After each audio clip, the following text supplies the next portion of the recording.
मौसमी बीमारियां वैसे तो वायरस जनित बीमारियां होती हैं, जिसको हम कॉमन कोल्ड एक बोल सकते हैं, इन्फ्लुएंजा बोल सकते हैं, या डेंगू बोल सकते हैं, चिकनगुनिया बोल सकते हैं। ये सब वायरस जनित बीमारियां होती हैं। पर डेंगू चिकनगुनिया क्या होती है, इनमें वेक्टर की जरूरत होती है। और जो कॉमन कोल्ड है उसके लिए वेक्टर क्या है, ड्रॉपलेट्स होती है। जैसे हम खांस रहे हैं, छींक रहे हैं, यही सारी चीजें फिर क्या है, फैला देती है हवा के थ्रू। तो इनको क्या हवा वेक्टर बन जाती है, तो हम क्या ज्यादा जल्दी कैच करते हैं। जैसे एक रूम में कोई खांस रहा है, छींक रहा है, तो उसमें बैठे रूम में बैठे सारे लोग ससेप्टिबल हो जाते हैं, मतलब संदेह के घेरे में आ जाते हैं कि इनको भी ये बीमारी हो सकती है।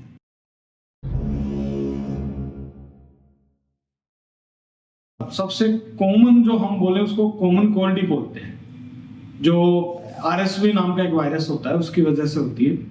और बहुत सिंपल सी शब्दों में कहें तो सामान्य सर्दी खांसी जुकाम जो हो रही है वो वही है, आरएसवी ही है।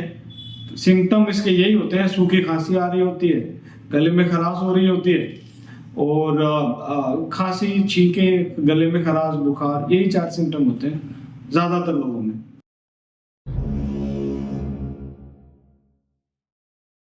बहुत ज्यादा अंतर नहीं होता, बट ये कि फ्लू जो है, आप उसको ये कह सकते हो कि फ्लू एक सिम्टम है। जैसे 4 चीजें मिलके फ्लू बनाती है। एक होता है बुखार, दूसरा होता है खांसी, तीसरा होता है गले में खराश, और चौथी होती है सांस लेने में तकलीफ। तो अगर ये चारों चीजें मिल जाती है तो हम ये कह सकते हैं कि ये फ्लू है। अब फ्लू में भी 2 टाइप की चीजें हो सकती हैं। हमारे यहाँ जो कॉमन होती है वो स्वाइन फ्लू होती है, जिसको H1N1 बोलते हैं। और ज्यादातर बर्ड फ्लू हमारे यहाँ कम देखने को मिलती है। दूसरी फ्लू H3N1 बोलते हैं, बहुत कम होती है, रेयर होती है, बट होती है।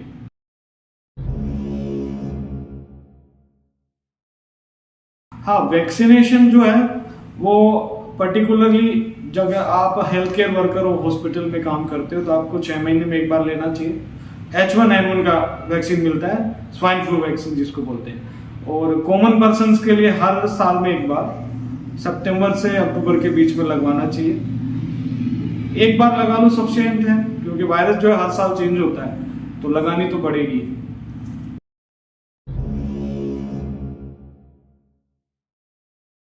देखिए, एक तो हम बार बार हाथ धोते रहें, बहुत जरूरी है, साबुन से बार बार हाथ धोते रहें। जब भी कुछ ऐसा कर रहे हो, बाहर घूम रहे हो या बाहर से किसी चीज को टच कर रहे हो, तो हाथ धोएं।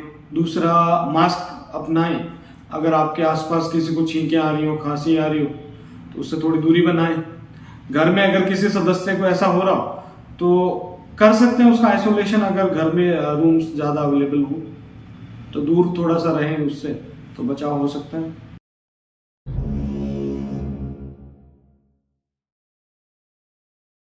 आपको लगता है ऐसे सिम्टम हो रहे हैं, खांसी हो रही है, सर्दी खांसी जुकाम, गले में खराश, बुखार हो रही है, तो नज़दीकी डॉक्टर से सलाह लें, अपने आप दवाइयाँ ना लें।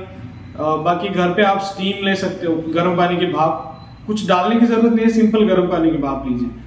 गर्म पानी किया और 2 मिनट उसकी भाप ले ली, बस ठीक है उससे। दूसरा, गला खराब है तो आप गरारे कर सकते हो गर्म पानी से। और तीसरी बात, सलाह तो ले ही सकते हैं अपने नज़दीकी फिजिशियन से।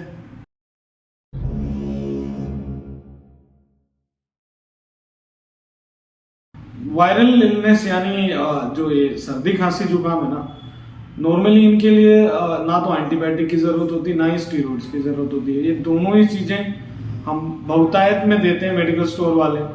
एक्चुअली मरीज क्या बोलता है, मेरे को बस ठीक कर दो, तो जाते ही उनको स्टीरॉइड दे देते हैं, एक एंटीबायोटिक दे देते हैं। तो इससे क्या आपकी इम्यूनिटी डाउन होती है, ना कि इससे आपकी इम्यूनिटी बढ़ेगी।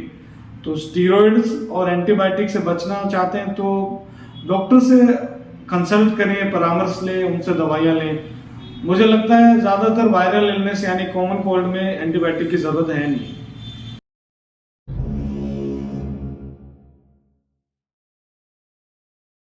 हाँ, हो सकता है, क्योंकि अगर जैसे ही आपको एक बार फ्लू हुआ, आपने एंटीबायोटिक्स ली और स्टीरॉइड लिया, तो इम्यूनिटी कमजोर हो जाती है। वही एक रीजन होता है, दोबारा पकड़ सकती है। या घर में एक साथ बहुत लोग रह रहे हैं, एक कमरे में 3 लोग 4 लोग सो रहे हैं, और उनको आपस में बार बार हो ही रहा है, वायरल इलनेस तो बढ़ती जाती है, कई बार एक्सपोजर हो जाते हैं, वायरल लोड है, बढ़ जाता है कई बार।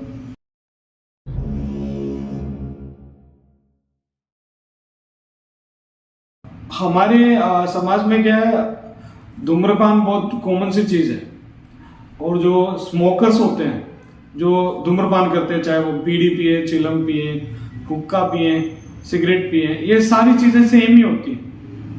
ये एक दूसरे के भाई बहनी हैं, इनका कोई फर्क नहीं है। आप सोचते हैं बीड़ी पीने से कम खतरा है, सिगरेट पीने से ज्यादा खतरा है, तो ज्यादा नहीं है।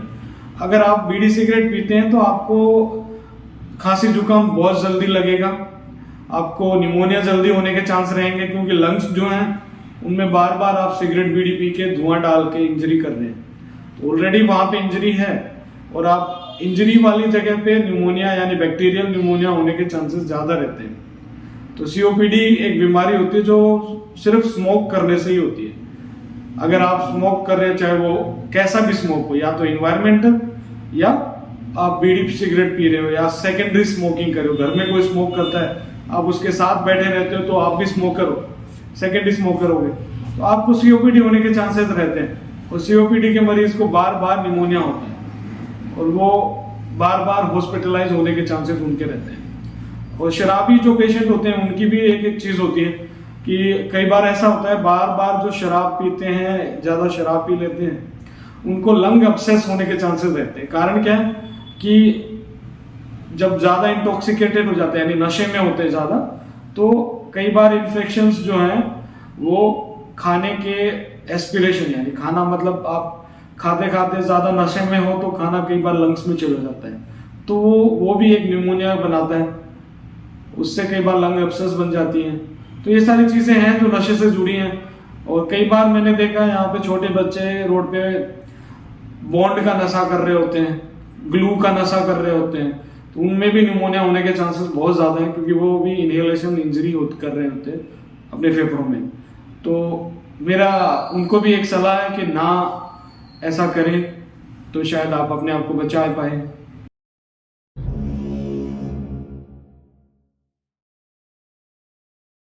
यही कहना चाहूंगा, अगर आपको भी लगता है जो मैंने वीडियो में बताया ऐसे सिम्टम्स हैं, तो ज्यादा घबराने की जरूरत नहीं है, बहुत पैनिक नहीं करना है। कई बार क्या है, जब आपको ऐसी चीजें होती हैं, आप न्यूज देख लेते हो, स्वाइन फ्लू फैल रहा है, कोविड फैल रहा है, ये फैल रहा है, तो लोगों को क्या डिप्रेशन हो जाता है, अवसाद का कारण बन जाता है। तो आप उसको ज्यादा सीरियस ना लें, अपने नजदीकी चेस्ट फिजिशियन को दिखाएं। जैसे ही आपको ऐसे सिम्टम दिखे, एलर्जी लगे, या ज्यादा नई छींकें आ रही हो, या ज्यादा खांसी लग रही हो, बुखार हो रही हो, तो अपने नजदीकी चेस्ट फिजिशियन को दिखाएं। मुझे लगता है वो ज्यादा बेटर रहेगा। आप अपने पास के डॉक्टर्स के पास जाएं, ना कि मेडिकल स्टोर्स पे खरीदे दवाएं। बेटर है डॉक्टर्स को दिखाएं, सलाह लें, अच्छी दवाइयां लें, अच्छी प्रिकॉशंस लें, अपने आप को मौसमी बीमारियों से बचा के रखें, इम्यूनिटी बढ़ाने पे ध्यान दें, खाना पीना अच्छा कीजिए। और अगर घर में किसी को हो जाए ऐसे सिम्टम, तो उसको मास्क दे दीजिए, खुद को मास्क नहीं उसको दे दीजिए, ताकि बचाव होता रहे। Thank you so much.